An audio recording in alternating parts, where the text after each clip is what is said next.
Hi, and welcome back to Sisterhood in Surgery. This is March, the edition. Happy spring break, everybody. And our topic today is microlearning, time for a change in surgical education. As you know, my co-host Palma Shaw is with me here today. This is a live show, so please send in your questions by web. Go to pollev.com, enter DeBakey, or join by text DeBakey to 37607, and we will get your questions answered. We have a wonderful list of guests today, and including a world-renowned vascular surgeon as well as an expert in microlearning. Palma, did you want to start with the introductions? I'm very happy to welcome everybody. Thanks for joining us. I'd like to introduce Dr. Linda Harris. She is a professor of surgery at the Jacobs School of Medicine and Biomedical Sciences at the University of Buffalo. She's the program director of the residency program since its inception, and the fellowship program at the University of Buffalo as well. She also serves as the division chief of vascular surgery for over 2 decades. She's a member and leader of numerous professional and scientific societies, including the past president of the Association of Program Directors in Vascular Surgery, past president of the Eastern Vascular Society, and past governor for the American College of Surgeons. She also serves on the strategic board of the Society for Vascular Surgery and is a member of the Society for Clinical Vascular Surgery, the Society for University Surgeons, and the American Venous Forum. She has also organized and runs an international meeting, the Women's Vascular Health Summit. She serves on the Intersocietal Accreditation Commission and has served on the Residency Review Committee of the Accreditation Council for Graduate Medical Education. She's a distinguished fellow of the Society for Vascular Surgery and has authored and co-authored over 100 peer-reviewed publications, 20 book chapters, including serving as an editor for 2 vascular textbooks and associate editor for another. She's also given numerous national and international invited presentations on a wide array of vascular diseases. Dr. Harris sits on the editorial board for the Journal of Vascular Surgery, the Journal of Vascular Venous and Lymphatic, and also reviews for the European Journal of Vascular and Endovascular Surgery and Annals of Vascular Surgery, as well as several other journals. She currently serves as a senior examiner for the American Board of Surgery for the vascular surgical exam and has participated in the Committee on Maintenance of Certification for the Vascular Board, writing questions for that exam for several years. Dr. Harris is also the current chair of the SVS Education Council. Her research interests focus on both clinical vascular disease and surgical education, as well as disparities in care. Welcome, Linda. Thank you very much. Appreciate that. Our next guest is Dr. Madeline Drake, or I call Maddie. She is one of my first-year vascular surgery residents at Houston Methodist. She graduated from Texas A&M, and she did her medical training where I did my surgery residency training at UT Health across the street. She is originally from Paris, Texas, and outside of work, she enjoys the outdoors and spending time with her family, friends, and dog Jade. Welcome, Maddie. Thanks for coming. Thank you. I'm very excited to be here. And I'd like to introduce my medical student, Kayla Lieb, who's at SUNY Upstate with me. She's a first-year medical student, and she grew up in Long Island, New York, and graduated from Binghamton University in 2022 with a Bachelor of Science in Integrative Neuroscience. While there, she worked as a research intern in the lab of Dr. David Werner before completing and defending her honors thesis evaluating the effects of intermittent ethanol exposure on neuronal phenotypes and subsequent social deficits in rat models. At Upstate, Kayla is the co-president of the Vascular Society Interest Group and a service learning leader for the Rama Clinic, where she helps coordinate and provide care for underinsured local Syracuse residents. She participates in vascular research, working very diligently for our faculty and under our guidance, and aspires to become a vascular surgeon after her medical training is complete. Her current research focuses on gender-based outcomes in acute limb ischemia patients, and she's an author on a manuscript recently accepted in the Annals of Vascular Surgery. Outside of medicine, she enjoys playing piano, biking, and spending time with family. Welcome, Kayla. Thank you for having me. Well, so, sometimes people make fun of the sisterhood thing, but I mean, look at this, right? Like, we have from senior faculty, midterm faculty, resident, med students. So this is, to me, a true sisterhood. We'll get into the microlearning, but I just wanted to, it got me a little, a little. But so the definition of microlearning. So, when we picked this topic, I actually had to do research myself because I thought, well, what does this mean? And actually, I've seen it on Instagram and other TikTok, the little short surgical videos or the surgical image. What is this? Can you guess what this is? And so I think it has a big component of when we see education in social media, but microlearning is an approach to training characterized by brief learning modules comprising bite-sized learning activities delivered over mobile devices and designed for quick consumption. They are built in chunks between 3 and 10 minutes long, short enough to keep a learner's attention focused from beginning to end, and they are served up just in time at the point of contact, exactly when and where they are needed. This new learning approach is attractive to the young trainees and students, and this is important because trainees spend about up to 25% of time teaching med students, and med students credit 1/3 of their clinical knowledge to teaching from trainees as important teachers. So we've invited an expert on this topic, Linda Harris, who actually gave a grand rounds at Upstate, and that was the first time I was introduced to this topic, and I was totally fascinated. And we've asked her to enhance our understanding of this new way of learning, and we've invited 2 learners at different points in their training, residency and medical school, thank you, to hear the perspective, since it's really their generation that we're actually targeting at this time. Linda? I'm going to just share my screen here.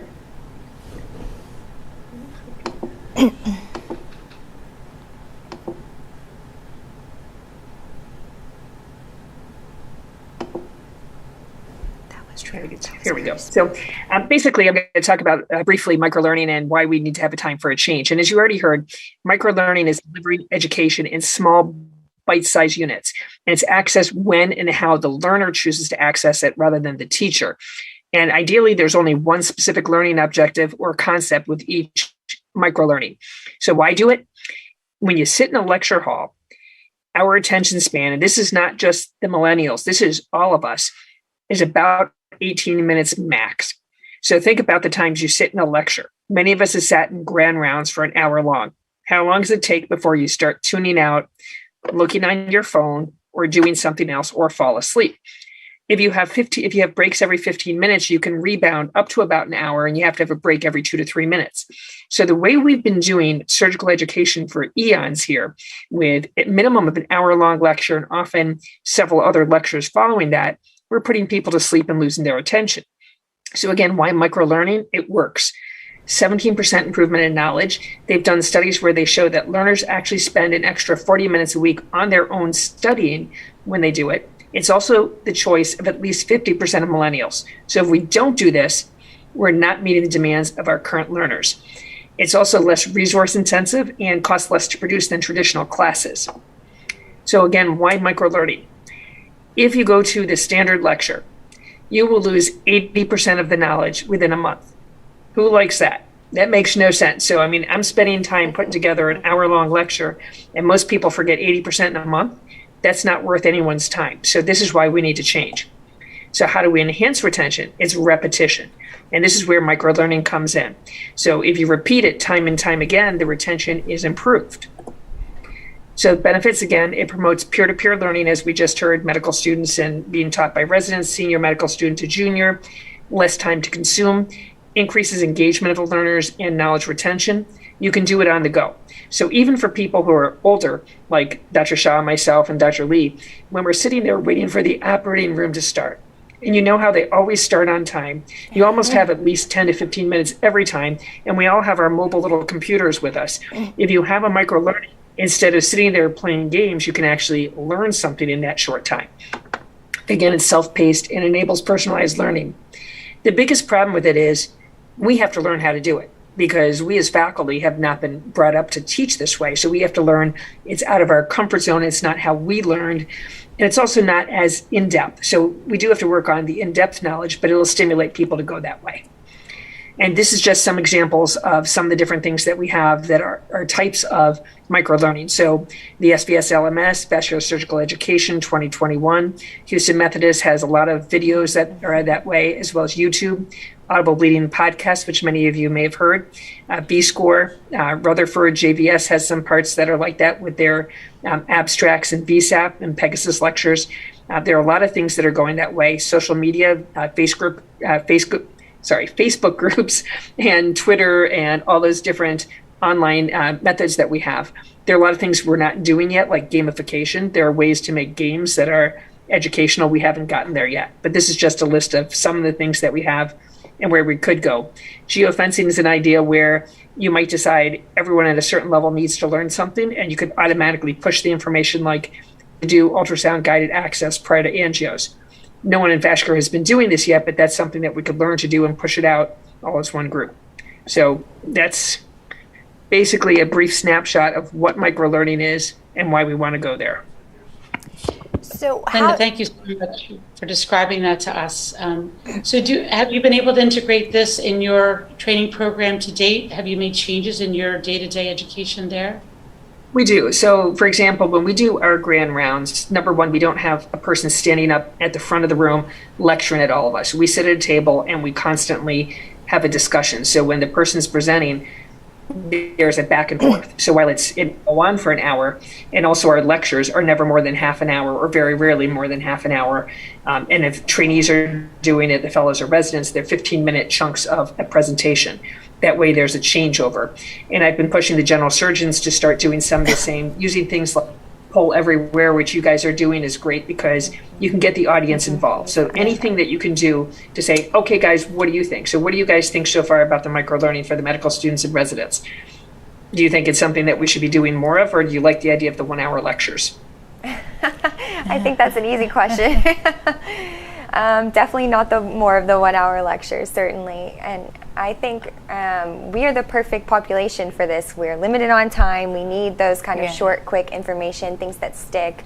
And I think Kayla can probably speak to this a little more, but in my preclinical years, I think a lot of this is being used in medical training right now. There's all these different like educational resources like Boards and Beyond and Sketchy, where you have these like 15-minute videos and very targeted information, basically for what you need for your board exam or whatever topic you're trying to learn about. So I used this a ton. And then in residency, kind of like what you were saying about the Methodist videos, I think this is something I've been using pretty much every day since residency has started. So huge fan. And I think it's growing and should be adopted. Kayla, what do you use? Yeah, I was going to say, I agree for sure. I think we're the perfect population for this. I think you're exactly right. These sort of STEP materials and these kind of outside of the classroom resources, I think have definitely shifted to microlearning, where you have shorter videos, it's on your own time, you can take breaks. I don't think anyone sits through very long ones, on their own time. But I definitely think in classes, I agree. I think the hour-long lectures, especially when professors run over, you can kind of see the focus decreasing, and I'm sure as professors, I'm sure you see this all the time. And it's funny, I was going to bring up actually Poll Everywhere, which it seems that you use on the show, which I thought was funny, where professors will stop the lecture and, ask a few questions, and you can almost kind of see a sigh of relief, as everyone gets to take a break from listening for, 5 minutes. So I definitely agree that it's a great tool in the classroom. Absolutely. No, I think that's a great point. And that's one way of making an hour-long education period not an hour long, because you're getting into more of a discussion. It's different when you have a small group. If you have less than 20 people, you may be able to do what we do, sit at a table and interrupt each other.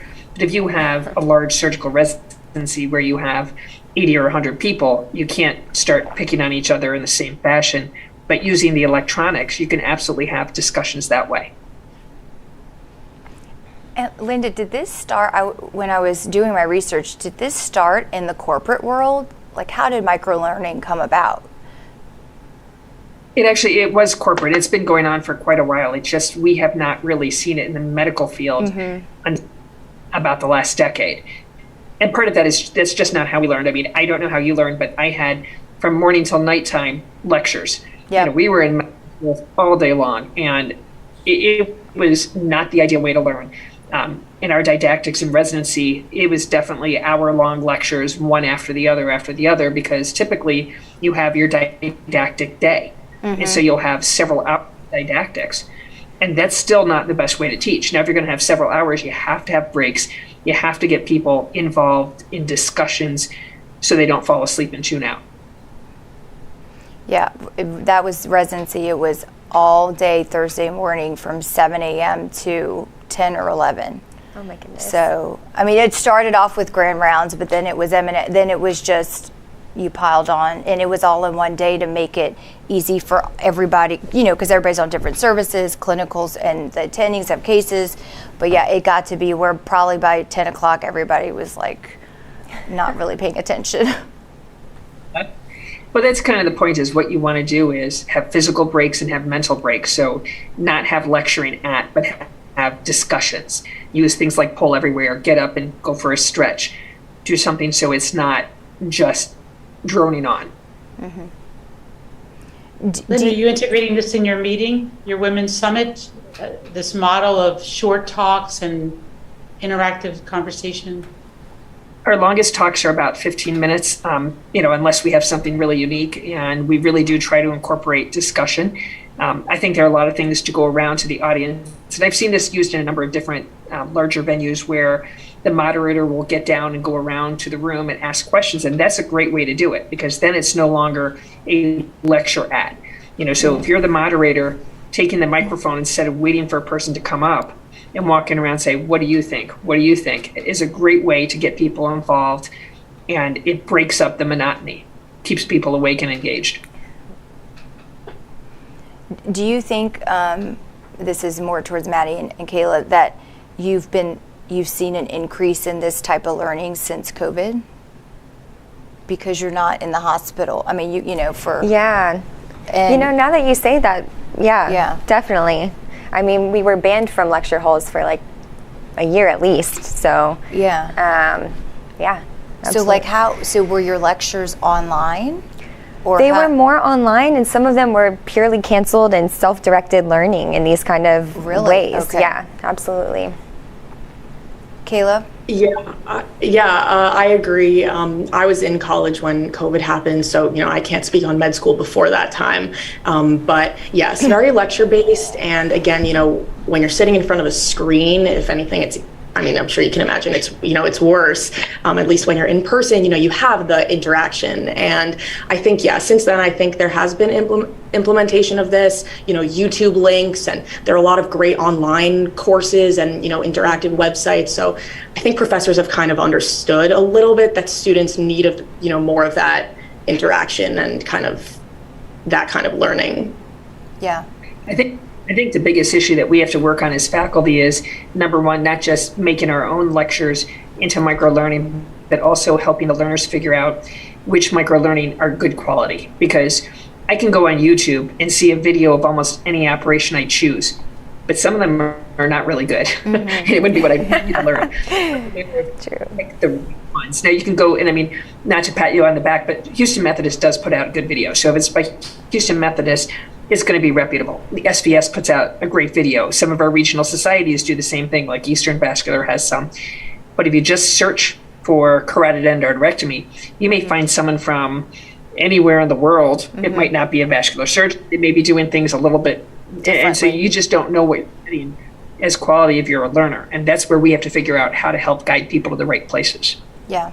So I had the VASTA thing that so we have a simulation training, like a cadaver training here, and I've done it for 8 years now that I've been here, but I've changed it up a little bit. Instead of just one day of them dissecting cadavers and that's it, the first day they dissect, and the second day they have cameras on them, because we have a studio team, and they are filmed doing 2 assigned dissections where they have to literally do it in a certain amount of time, and then they say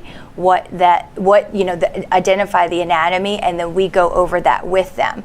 But we were thinking about turning those videos into our YouTube videos, but in that intersperse the videos with little hot boxes of like, you could pause the video and, okay, here's the, the carotid endarterectomy video and the median nerve, like, multiple choice questions, like what does it innervate, that, so that we can share that with everybody or whoever's watching the video. But I mean, I would say, I was looking at the online, and it was saying that microlearning is more cost efficient. But I don't know, doing these programs, I mean, it is time consuming and it's pretty expensive. So I don't know, Lynn, if you have comments on that, on why they say that it's cost effective? Well, it's once you know how to do it, it's not supposed to take as much time and resources to do it. I think the biggest problem is we are not comfortable yet teaching in microlearning bites. We're used to putting together a big lecture, and we haven't figured out a lot of times how to do it. So actually, it's kind of funny, during COVID, before I even knew what this was, the microlearning, I was asked to do a microlearning in a sense by the then president of the Eastern Vascular, who said, can you answer this one question? We're going to do some videos, so put it on Zoom. And they asked questions about COVID's impact, and I think mine was something to do with education, and you have to do it within less than 10 minutes. And when you went to the website, there were like 20 different questions. Each of them was less than 10 minutes. And the funny thing is, I went through 90% of them, whereas I went to the SBS website, which had a great webinar, but I'd missed most of it because I was in the operating room. And I wanted to see the middle portion, but I never got to parts of it because it took too long to get to the part I wanted to see. And so that's the difference. We figure out how to make them bite-sized. And I think a lot of us are still not comfortable with it. And so we need the younger generation to teach us some of the tech, because us older people are not as comfortable with all the tech. So I think that's a big part of the problem with the cost right now. The tech is hard. And I just learned something new. What's the thing, pretty much online app of note cards? So Anki is like an app or a website. See, Kayla's shaking her head. Yeah, like, oh, I've heard of that. I was like, we were in conference, like, how do you spell that? Like, Palma, have you heard of that? No, I've never heard of it. Yeah. There's a lot of things I haven't heard of. So that's very popular among medical students. Yeah, it's an app, accessible flashcards that people can share and put on the internet, and then other medical students can download these decks. They're accessible on your phone and on your computer. So yeah, they're effective learning tools that we've learned to use, and I think most people use them because of how effective they are and the convenience of having it right there on your phone too. So how do you know how accurate this? I guess I just worry, how much are you learning? I mean, it's not, is it fact checked? I mean, was there a reviewer? It's actually interesting because it is in a way fact checked, because it's put on the internet and used by hundreds of medical students, right? So then if they notice mistakes, they'll comment on the Reddit thread and said, hey, this card has an error. Someone will go in and update it. And then that way it's kind of like group sourced. It's like Wikipedia, only on cards. Kayla, so you've used it too? Yes. Anki plays a large role in my life and a lot of my friends' lives at this point. Some people don't like it. It's one of those things where, everyone finds their own methods that work for them. But, it's funny, the more we talk about this on this episode, the more examples of things I'm thinking of that fall into the category of microlearning. And I didn't even think of Anki as one of them. And I'm thinking of, you can sit in, a lot of people do, long bouts of sessions where they'll do hundreds of cards in one sitting. But I'm thinking of at the gym, people will pause between their sets, when they want to rest for 2 minutes, and they'll pull it up on their phone, and I'll see them standing there, clicking through and doing that. So I think that's a perfect example of this, where you have that break. I personally don't, because that's my time away, but some people do like it. And if you need to get your cards done, I guess it's the place to do it. So your workout at 5 a.m. I'm just thinking about that, how I'm going to integrate that in my workout between sets. No problem. I just have to get the link from my medical student. Like a little. But that's amazing. Like that was not around when I was a med student or a resident, and these things just are created, and somehow all y'all find out about. I mean, it's just the communication between, like, nationally between residents and med students is really quite amazing. But this is actually where we need the help of the medical students and residents and fellows in terms of what tech is out there that works well technically, and help us learn how to use it to help you, because we're happy to help share the information and help create content. But most of us are not super great at finding all these, as you heard, none of us knew this tool. And you guys know it very well. It's because we're not used to using the microlearning. And so how do they make money? Do you know? Like, how does that company make money? I truly do not know, because there are no ads whatsoever. It's a free download. It's a free download. It's open sourced. I mean, yeah, I don't know. Well, that's something we need to look into to create for, I mean, as faculty, to create for y'all for vascular. And I mean, I don't know. I mean, how do you learn complex issues though? You That's wouldn't. the thing. I think there is some limitation to the microlearning, and that is that these good 10 minutes are good for the reminders of the baseline fundamental knowledge that you get from textbooks and generally we used to get from lectures. Not to say you can't learn new things, but I do think that it is good for a quick reminder, that just-in-time learning, like, oh, I know something about this, here's this reminder about it, and let me go apply it right now. But I do think that's a limitation. Done that. The Journal of Vascular Surgery has done that with selective articles where they have this like one screenshot abstract, and then if you get interested, then you go back and read the whole article. But maybe we should have this card version of Rutherford or something like that. That would be very convenient. Linda, this is our next project. We're just going to start breaking down Rutherford. Actually, about it, most lectures have how many key points in them. Think about it. If you were doing an hour-long lecture, how many key points did you have? Probably not more than 5, right? I mean, 5 to 10. Yeah. So if you had 10, couldn't you have broken that into smaller bite-sized pieces? And that's really the point. We're just used to, you have an hour, fill the whole hour, and don't worry about how you grade it. And so maybe I'm talking about point 1 at 1 minute, at 7 minutes, at 12 minutes, instead of condensing it where you could take it as a bite-sized learning nugget. So I think it's really, most of the time you don't go as in-depth there. If people really are interested in something, you're right. You know, they see one of those abstracts, the visual abstracts, or they hear a podcast, they want to learn more about something. Yes, they can dive deeper and read more and watch more videos and do a lot more, like microlearning. If you want to learn more about it, you can certainly look it up and read a lot more, but you don't have to. You're going to have the basics after this little discussion here. So you would say we've already started doing this, Linda, right? At least the SBS has started trying to implement some microlearning. I don't know if anybody else in vascular has been doing this. Well, EVS actually was the group that Jim McKinsey, who was one of our past presidents, had asked us to do those short videos. And I don't know if he knew he was doing microlearning at the time, or he just I don't know. happened to. I don't. But that's what I saw first. Yes, SVS is consciously making an effort. So the visual abstracts were an idea. Last year before the VAM, we said we wanted to start doing things, and we actually actively engaged the young surgeons, because the comment, and not to be funny, but we knew that necessarily a lot of the presenters who were more mid and senior level would have no idea whatsoever how to create a visual abstract. And so we involved our young surgeons, which first of all gives them buy-in to the meeting as well, but they created the visual abstracts, because this is more your generation's knowledge. You're better at this stuff than we are by far. And it's a matter of working together. So we need you to tell us what works with tech and what doesn't, and we'll share some of the knowledge, and we can put together a great product. But yes, SVS is working on a lot of different things. They're obviously involved with a podcast at this point. They took over the audible bleeding. There are a number of different things we're trying to do to move towards more of that.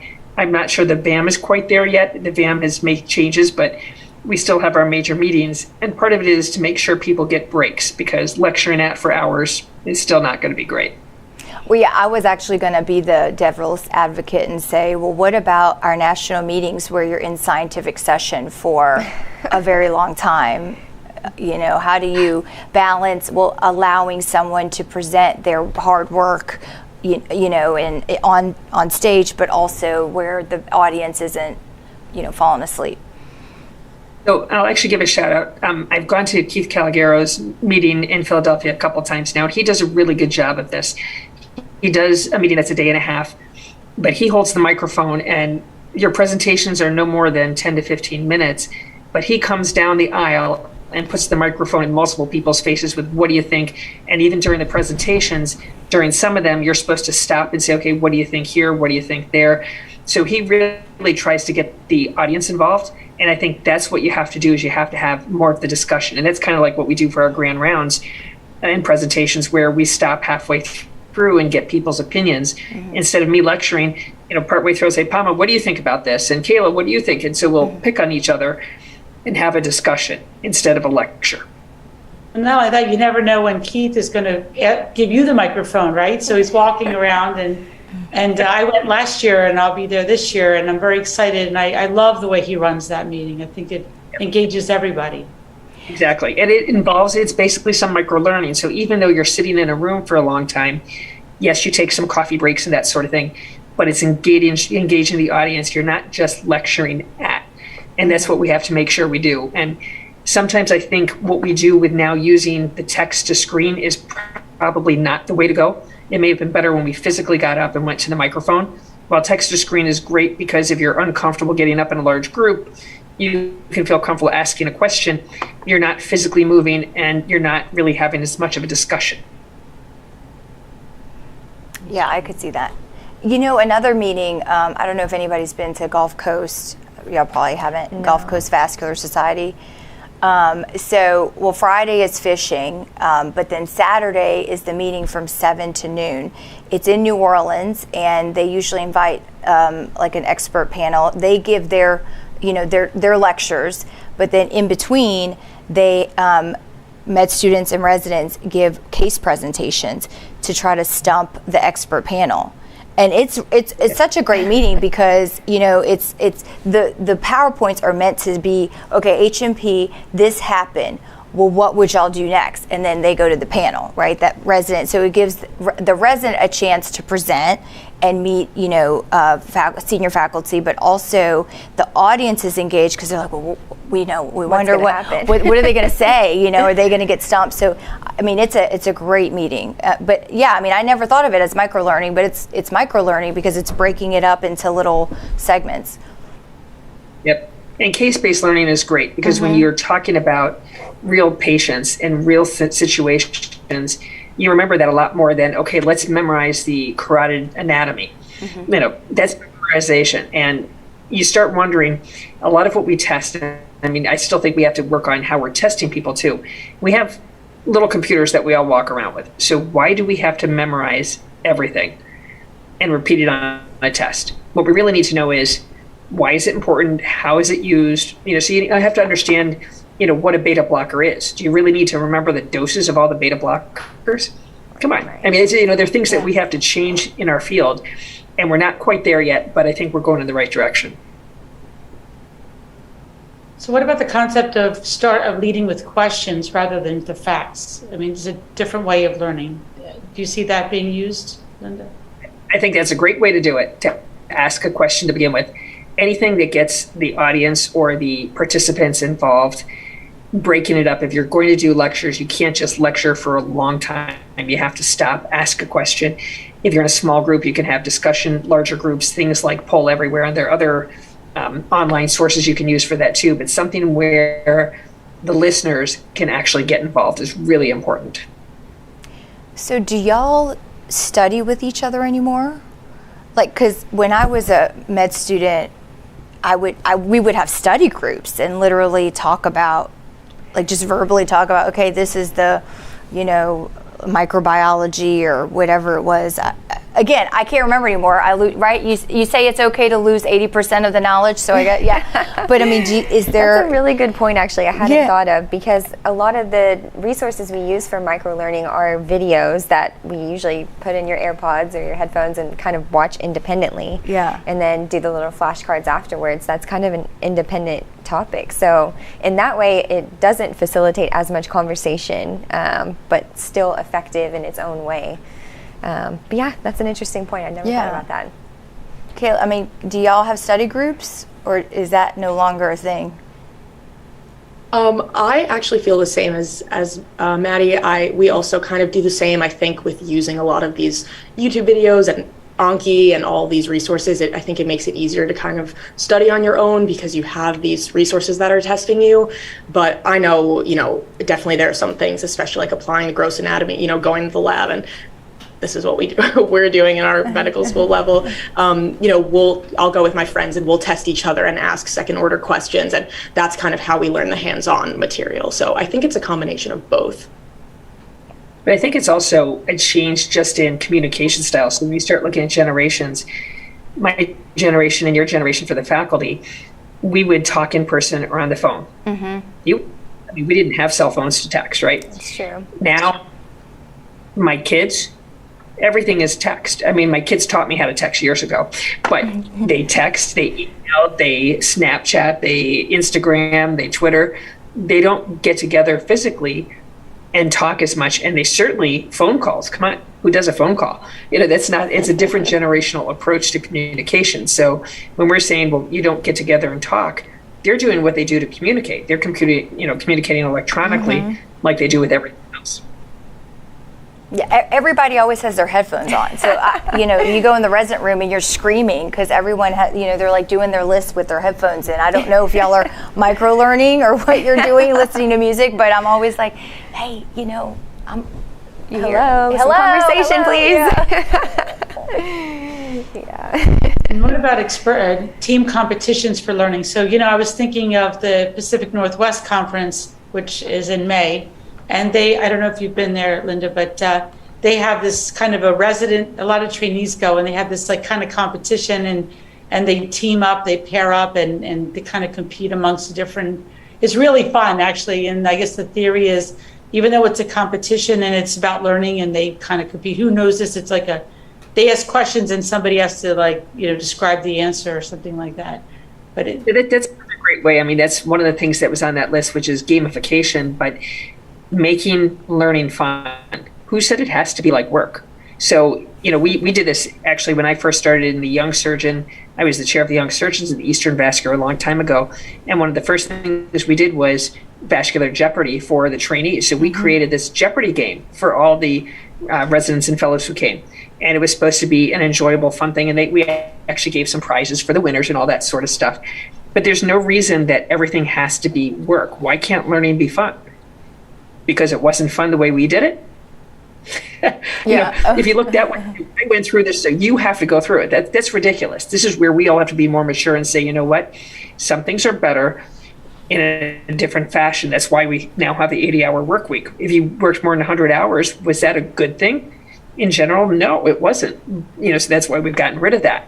So if we can use games, we can use new techniques to make learning more enjoyable, we should absolutely do that, 100%.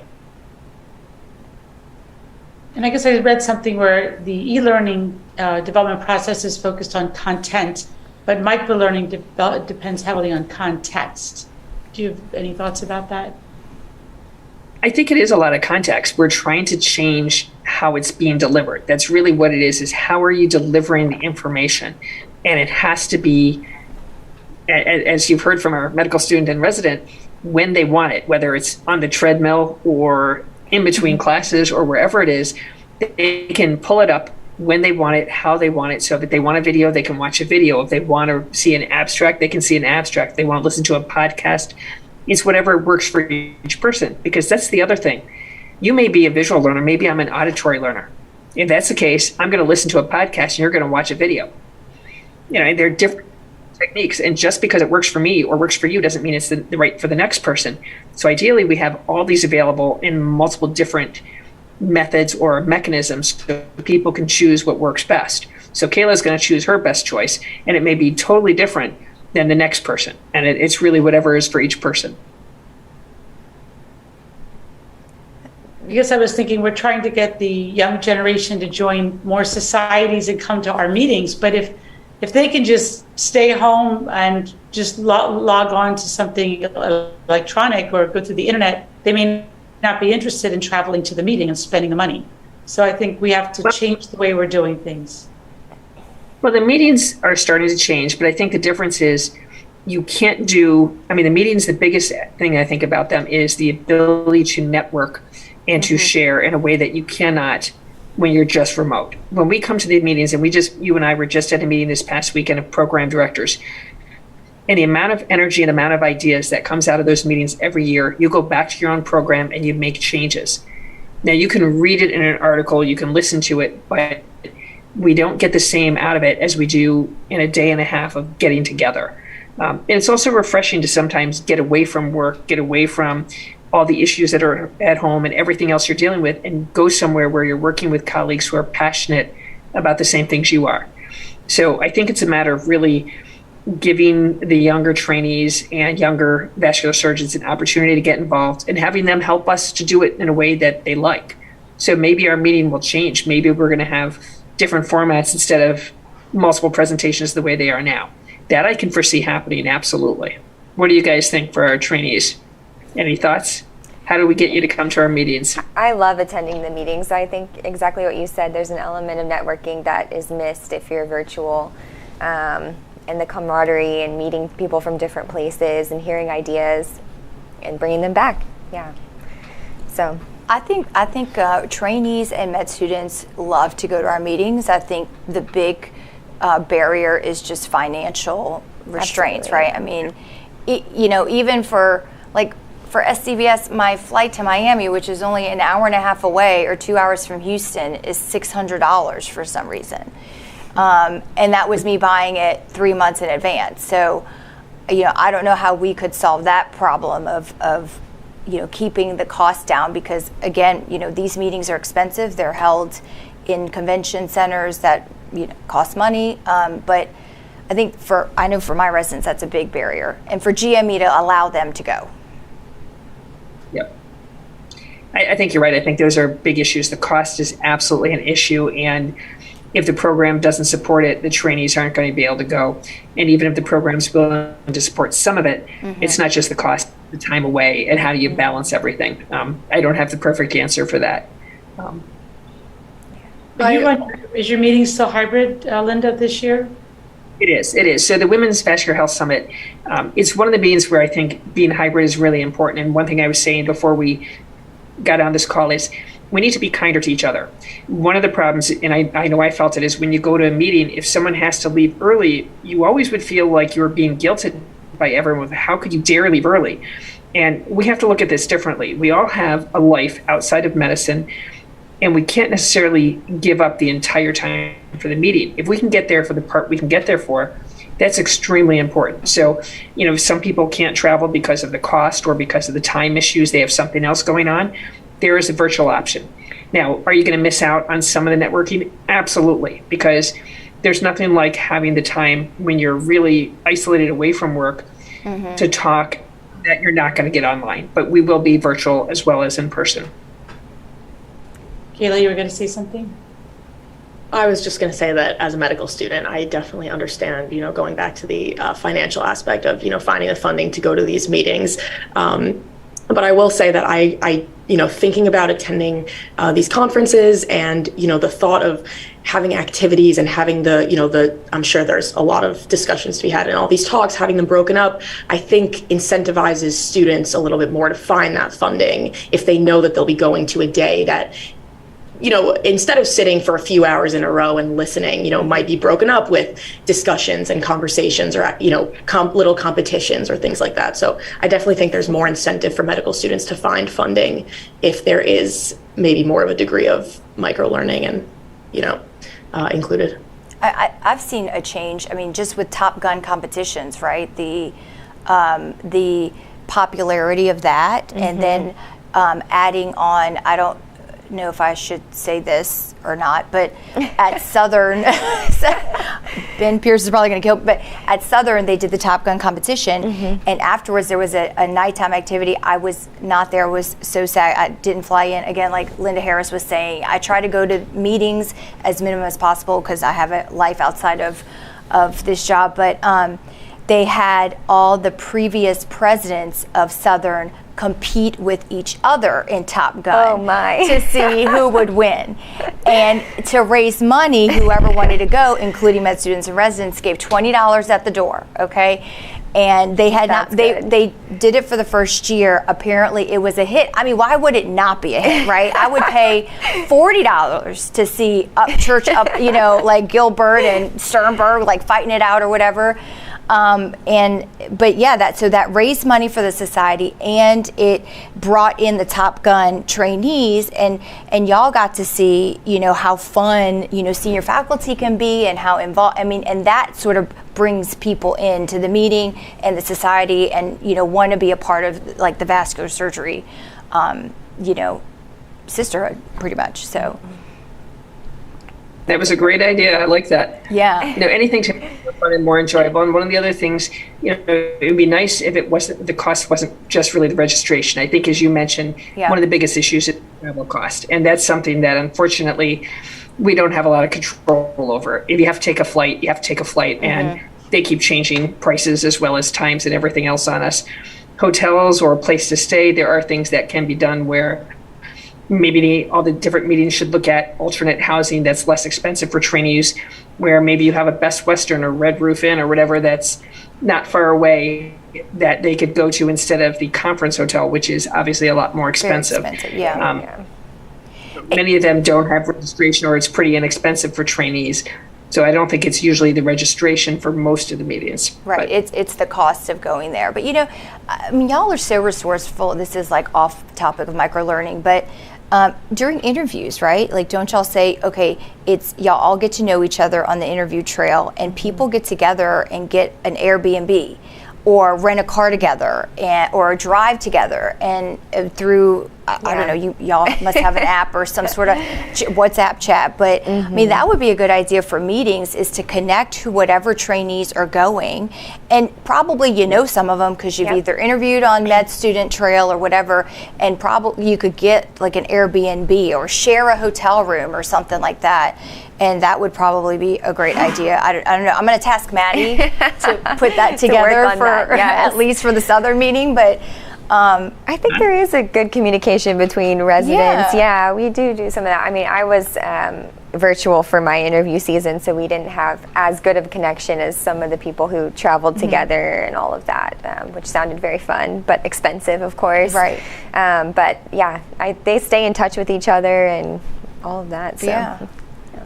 I guess I'd like to know from our guests what we can do, what like Linda and I can do to make medical students and residents more excited about vascular surgery. I know we always talk about that. I mean, are we mentoring you well enough? Are we acting like happy enough that you want to be in the field? Or I mean, what? Maddie's laughing at me because I'm probably always complaining. Linda never complains, does she? No, never. Never. At least not today. But you know. But what can we do? Maybe name 3 top things that we can do, that we can take back to the different leaders and the different societies, where we can recruit more young, interested females and men if they want to come along. But this is a Sisterhood show. They want to come. Different show. For me, I think it was really important just the exposure of vascular surgery, because I had never really heard of the field prior to like my 3rd year of medical school. So seemed very late, honestly, to have just been learning about this amazing specialty. So I think, I don't know if it's, you know, talks to surgery interest groups or what, but definitely exposure and knowing about the field and how diverse and cool and amazing it is. I think one of our biggest barriers is, and we've said this a long time, is we're not branded. Everyone knows what an orthopedic surgeon is. Everyone knows what a cardiac is. If you ask the average first-year medical student or someone who's not in medicine what a vascular surgeon is, most of them say veins and heart.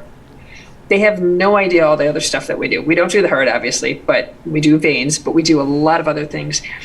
And the question is how to get there. And there are some of us, I mean, I'm pretty aggressive in our medical school with going out, and every opportunity I'm there in front of the medical students talking with them about what I do. And I have a lot of students that will shadow or get interested, but we don't have enough people at enough medical schools getting in front of the 1st and 2nd year students. So what do we do to help that? Kayla? Yeah, I'm curious Well, about Kayla. Yeah, Kayla, how do you know you want to be a vascular surgeon? I'm not sure my answer will help, but I was going to say, so I obviously was exposed earlier, the beginning of this year, actually, at the beginning when all the interest groups, will entice you with lunch, come to our meetings, lunch, best way to do it. Free food, first of all. But I remember, I to be honest, I didn't really know much about vascular surgery. And I remember sitting in that meeting watching you, Dr. Shaw, and Dr. Fagali, and the other attendings speak as well. And a friend sitting next to me said afterwards that he saw my eyes light up during that meeting. And just seeing you speak, I mean, both of you, but especially you, Dr. Shaw, seeing you speak about what you do and how much you love the field and how you balance everything outside of work as well as your work in the hospital and on all these many committees doing the wonderful work that you do. Seeing that come from you directly, I think really made a difference and showed that you can do it all. And I'm sure all of you discuss this as well. And I think that exposure, just being in front of the students, like you said, Dr. Harris, I think that really plays the biggest role. It's the protein bars. Lots of protein bars. And exercise. Exercise. Exercise keeps you sane. Yeah. Yeah, definitely.